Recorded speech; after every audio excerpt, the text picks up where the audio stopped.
Hola amigos, bienvenidos a Revista Turcas, el canal de revistas más veraz y honesto. Si quieres estar informado de noticias confiables, no olvides activar la campanita y suscribirte. Sí amigos, la guapa cantante Özkan Deniz se había casado recientemente con su joven amante Samar con una decisión repentina. Este matrimonio, al que se opuso su familia, estuvo acompañado de allegados de la pareja. Samar Dadgar anunció que se casaría con un amigo y un enemigo al compartir las fotos después de la boda. Sin embargo, no se supo qué recibió Özkan Deniz como regalo de bodas en Samar.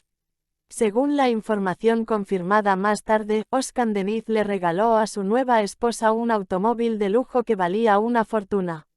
Samar, quien fue captado por la cámara con su auto nuevo, dejó las preguntas sin respuesta. Entonces, ¿qué piensas? No olvides darle me gusta, comentar y suscribirte para estar informado de todas las novedades y conocer la revista confiable. Sí.